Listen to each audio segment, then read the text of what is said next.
ஏதோ ஒரு இக்கட்டில் இருக்கிறீங்க. ஒரு வழக்கு, ஒரு பிரச்சனை, ஒரு என்கொயரி, அல்லது ஏதோ ஒரு நெருக்கமான சூழ்நிலை, இக்கட்டான சூழ்நிலையில் இருக்கிறோமே நினைக்கிறீங்களா? ஆண்டவர் உதவி செய்வார், அற்புதம் செய்வார். பயப்படாதங்க. ஆண்டவர் இயேசு கிறிஸ்து உங்களை நேசிக்கிறதுனால தினந்தோறும் காலையில் உங்களோட பேசுகிறார். காலையில உங்களை பலப்படுத்திட்டா அந்த நாள் முழுவதிலும் அந்த பலன், அந்த கிருபை உங்களை தாங்கி நடத்தும்ல. அதனாலதான் அதிகாலையில ஆண்டவர் உங்களோடு கூட பேசுகிறார். பிரியமானவர்களே, இயேசு கிறிஸ்துவின் நாமத்தில் உங்களுக்கு என் அன்பின் வாழ்த்துக்கள். சரி, ஆண்டவர் எனக்கு என்ன வசனம் சொல்றாரு அப்படின்னா, ஒரு ஜெபம். ஒவ்வொரு மனிதரும் ஜெபித்த ஜெபங்கள் வேதத்தில் எழுதப்பட்டிருக்கிறது.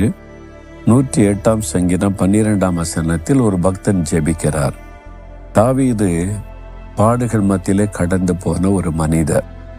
அவர் ஒரு இக்கட்டான சூழ்நிலையில என்ன ஜெபிக்கிறார் பாருங்க. இக்கட்டில் எங்களுக்கு உதவி செய்யும் ஆண்டவரே, என்னுடைய இக்கட்டான சூழ்நிலையில உதவி செய்யும். மனுஷருடைய உதவி விருதா. மனுஷர் உதவி செய்வாங்கன்னு அநேக சமயத்துல நம்புகிறோம். சொந்தக்காரங்க இருக்காங்க, நண்பர்கள் இருக்காங்க, பதவியில் இருக்கிறாங்க, நல்ல பொசிஷன்ல இருக்கிறாங்க, நமக்கு உதவி செய்வாங்கன்னு. பல சமயத்துல அவங்க விரும்பினா கூட உதவி செய்ய முடியாத சூழ்நிலை ஆக்கி விடுகிறாரு. அப்படிதானே நான் பார்த்துருக்கிறேன். நம்முடைய 40 வருஷத்துக்கு முன்னால, ஒரு 35 இயர்ஸ்க்கு முன்னால தேவனுடைய வீடு கட்ட ஆரம்பித்த போது பல எதிர்ப்புகள், நெருக்கங்கள். அதனால கட்ட ஆரம்பிச்சதை ஸ்டாப் பண்ணிட்டாங்க. நிறைய பாடுகளை சந்தித்தோம். அப்பொழுது அந்த சமயத்தில் இருந்த 2 கிறிஸ்தவ எம்எல்ஏக்கள், அவங்க ஆளுங்கட்சியை சார்ந்தவங்க தான். நான் அவங்கள்ட்ட தேடி போய் எனக்கு உதவி செய்யணும்னு கேட்டதில்லை. ஆனா அவங்க இதை கேள்விப்பட்டிருக்காங்க. இந்த ஊழியத்துக்கு இந்த மாதிரி ஒரு பிரச்சனை இருக்குன்னு சொல்லி அவங்களே போய் கலெக்டர்கிட்ட பேசியிருக்கிறாங்க.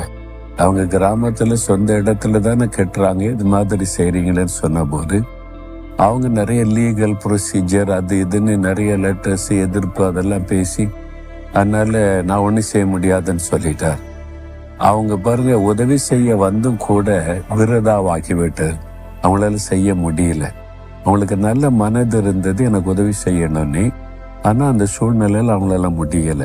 பல சமயம் அப்படிதான், நமக்கு உதவி செய்ய மனிதர்கள் வந்தா கூட செய்ய முடியாமல் ஆகிவிடும். மனுஷருடைய உதவி விரதா. ஆனா கர்த்தர் உதவி செய்ய ஆரம்பிச்சுட்டா இக்கட்டுல ஒருத்தரும் தடுக்க முடியாது.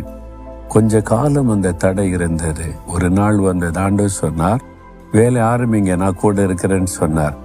வேலை ஆரம்பிச்சோம். எல்லா தடைகளையும் கர்த்தர் உடைத்தறிந்து தேவனுடைய வீட்டை கட்டி கொடுத்து மகிழ்ச்சியோடு முடித்து பிரதிஷ்டை பண்ண கர்த்தர் உதவி செய்தார். இக்கட்டான சூழ்நிலையில, மனிதர்கள் உதவி செய்ய முடியாத சூழ்நிலையிலும் கர்த்தர் உதவி செய்ய முடியும். அல்லது மனிதர்கள் உதவி செய்ய மறுத்துட்டாலும் ஆண்டவர் மறுக்க மாட்டார், உங்களுக்கு உதவி செய்வார். ஏதோ ஒரு இக்கட்டில் இருக்கிறீங்க. ஒரு வழக்கு, ஒரு பிரச்சனை, ஒரு என்கொயரி, அல்லது ஏதோ ஒரு நெருக்கமான சூழ்நிலை, இக்கட்டான சூழ்நிலையில் இருக்கிறோமே நினைக்கிறீங்களா? ஆண்டவர் உதவி செய்வார், அற்புதம் செய்வார். பயப்படாதங்க. இப்ப நாம ஜெபிக்கலாம். ஆண்டவரே, இக்கட்டில் நீர் எங்களுக்கு உதவி செய்கிற தேவன். மனுஷனுடைய உதவி விருதா, ஆனால் நீர் எங்களுக்கு அற்புதம் செய்கிற தேவன். இந்த மகனுக்கு, மகளுக்கு இந்த இக்கட்டில் அற்புதம் செய்து மகிழ பண்ணும். இயேசுவின் நாமத்தில் ஜெபிக்கிறேன் பிதாவே. ஆமேன், ஆமேன்.